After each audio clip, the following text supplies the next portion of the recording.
বাঁকুড়া ও পুরুলিয়া জেলার বেশ কয়েকটি স্টেশন এই বসন্তে বেশ কিছু দূরপাল্লার ট্রেনের অতিরিক্ত স্টপেজ পেল। সেই লিস্ট বলতেই আজকের এই ভিডিও।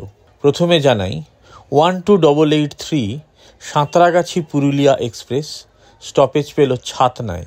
17 মার্চ থেকে ট্রেনটি ছাতনায় পৌঁছানোর সময় সকাল 10:09 এবং ছাড়ার সময় 10:10। 12884 পুরুলিয়া সাঁতরাগাছি এক্সপ্রেস ছাতনায় থামবে বিকেল 4:51 এবং ছাতনা থেকে ছাড়বে বিকেল 4:52। তারপর 12885 সাঁতরাগাছি ভজুডি এক্সপ্রেস ছাতনাতেই স্টপেজ পেয়েছে 16 মার্চ থেকে, পৌঁছবে 11:51 এবং ছাড়বে সকাল 11:52।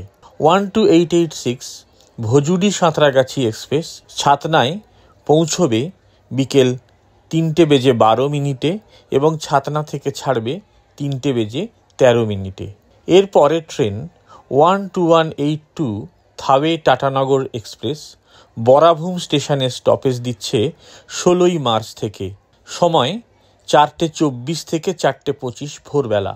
আর 18181 টাটানগর থাওয়ে এক্সপ্রেস বরাভূম স্টেশনে 17 মার্চ থেকে থামছে, সময়টা হলো রাত্রি 10:52 থেকে রাত্রি 10:53।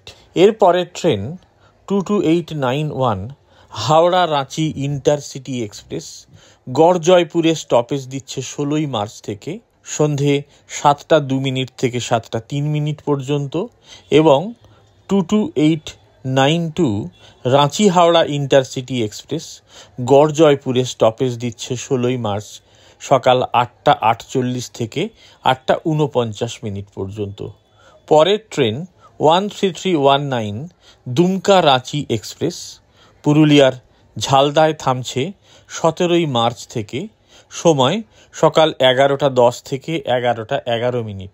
আর ফেরত যাত্রায় 13320 রাঁচি দুমকা এক্সপ্রেস ঝালদায় থামছে 17 মার্চ থেকেই, সময় দুপুর 2:45 থেকে 2:46 পর্যন্ত। এর ফলে এই অঞ্চলের মানুষ এবং ব্যবসায়ীরা যেমন উপকৃত হবেন, তেমনি এই বিস্তীর্ণ অঞ্চলের পর্যটনের ক্ষেত্রেও বিশেষ সুবিধা হবে বলে আশা করা যাচ্ছে।